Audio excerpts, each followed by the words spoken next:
அனைவருக்கும் இனிய மாலை வணக்கம். அது கோவை மாநகரில் இளம்பெண்கள் மற்றும் வெளிநாட்டு இளம்பெண்களை விபச்சாரத்தில் ஈடுபடுத்தி பல்வேறு சட்டவிரோத தொழில்களில் ஈடுபட்டு வந்த சிக்கந்தர் பாஷா என்ற குற்றவாளி பிடிபட்டுள்ளார்.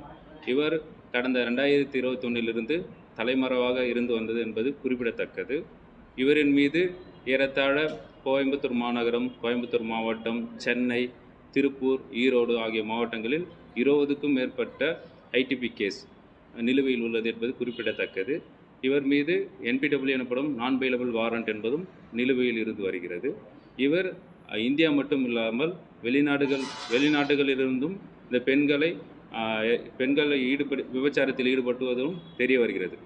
இந்த வெளிநாட்டில் ஈடுபடும் பெண்களுக்காக ஆல் இந்தியா ஏஜென்ட் குரூப் அப்படின்னு சொல்லிட்டு ஒரு வாட்ஸ்அப் குரூப் யூஸ் பண்ணி அதில் குறிப்பாக ரஷ்யா, இந்தோனேஷியாவிலேருந்து அங்கேருந்து ஏஜென்ட் மூலமாக பெண்களை இந்தியாவுக்கு அழைச்சிட்டு இங்கே ஆல் ஓவர் இந்தியா ஒரு பிராத்தல் நெட்வொர்க் இவர் தலைமையில் நடைபெற்றது என்பது இந்த விசாரணையில் தெரிய வந்துள்ளது.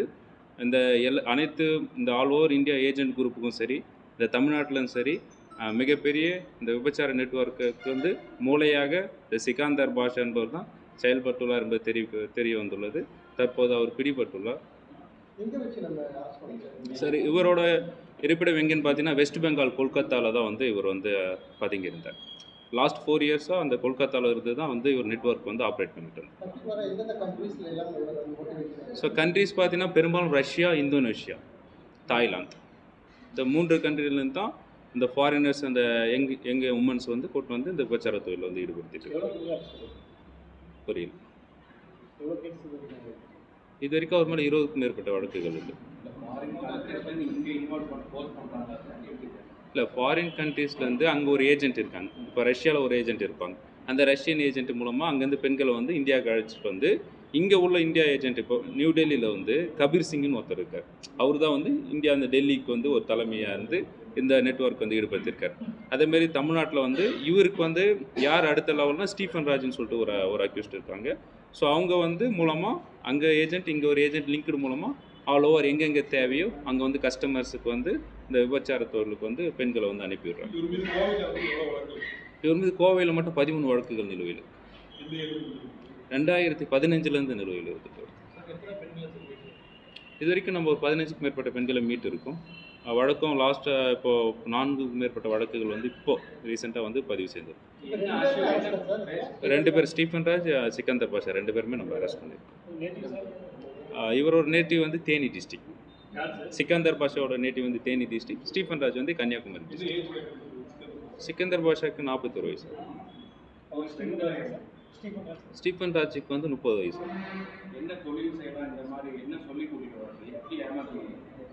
இல்லை, அங்கே இருக்க பெண்கள் இப்போ உங்களுக்கு தாய்லாந்து, இந்தோனேஷியா, ரஷ்யாவில் அந்த பெண்களுக்கு தெரியும் இதுபோல் இங்கே விபச்சாரத்தில் ஈடுபடுறோன்னு சொல்லிட்டு அங்கேருந்து நம்ம இங்கே பெண்களை இங்கே அழைச்சிட்டு அவங்களுக்கு ஒரு குறைந்தபட்ச லாபம் கொடுத்துட்டு அதிகபட்ச லாபம் இங்கே எடுத்துக்கிட்டு ஸோ ஒரு விதமான சுருண்டல் மாதிரி பண்ணுறாங்க. இன்னைக்கு தான் அரெஸ்ட். இல்லை, இப்போது ஆல் இண்டியா ஏஜென்ட் குரூப்னு ஒரு குரூப் இருக்குது. அதான் மேஜர் இந்த எல்லாமே இந்த புரோக்கர்ஸ்னு சொல்லுவாங்க. அந்த புரோக்கர்ஸ், மெயின் புரோக்கர்ஸ் எல்லாமே இந்த 117 நம்பர்ஸ் இருக்காங்க. 117 மெம்பர்ஸ் இருக்காங்க. ஸோ இது எல்லா மெம்பர்ஸும் அடையாளம் எடுத்திருக்கோம். இப்போ அவங்கள பிடிக்கிறதுக்குன்ட்டு 4 தனிப்படைகள் அமைச்சிருக்கோம். ஸோ அந்த தனிப்படைகள் விரைவாக இதில் யார் மூலையாக செயல்பட்டாங்க ஆல் இண்டியா லெவலில் அவங்க எல்லாரையும் விரைவாக நம்ம கைது செய்வோம். 4 தனிப்படைகளும்.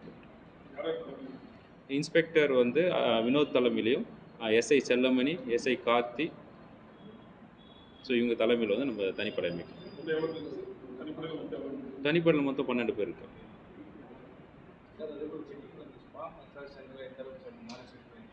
புரியல. ஸோ ஸ்பா நம்ம ப்ராப்பராக போலீஸ் சைட்லையும் சரி, கார்பரேட் சரி, NOC வாங்கிட்டு ப்ராப்பர் எல்லாத்தையும் ப்ராப்பராக இருந்தால் மட்டும்தான் நம்ம அலோவ் பண்ணுறோம். இப்போ சிட்டியை பொறுத்த வரைக்கும் வித்தவுட் லைசன்ஸ் இல்லாத எந்த ஸ்பாவும் இல்லை. ஸோ அதை நம்ம ஸ்ட்ரிக்டாக அதை ஃபாலோ பண்ணிட்டு வரோம்.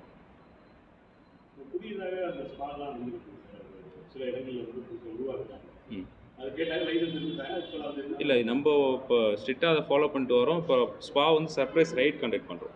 அந்த ஸ்பா ரைட் கண்டக்ட் பண்ணும்போது அவங்க ப்ராப்பராக போலீஸ் NOC வச்சுருக்காங்களா, இல்லை கார்பரேஷனில் NOC வச்சுருக்காங்க, அந்த சர்டன் நம்ம ஹைகோர்ட்டோட நார்ம்ஸ் எல்லாமே ஃபாலோ பண்ணுறாங்கன்றத நம்ம செக் பண்ணுறோம். அப்படி ஃபாலோ பண்ணலைன்னா நம்ம இது போல் இல்லீகலாக ஆக்டிவிட்டீஸில் ஈடுபட்டு இருந்தாங்கன்னா அவங்கள அரெஸ்ட் பண்ணுறோம். டெம்பரரியாக க்ளோஸ் பண்ணுறதுக்கு நம்ம நடவடிக்கை எடுத்துக்குவோம்.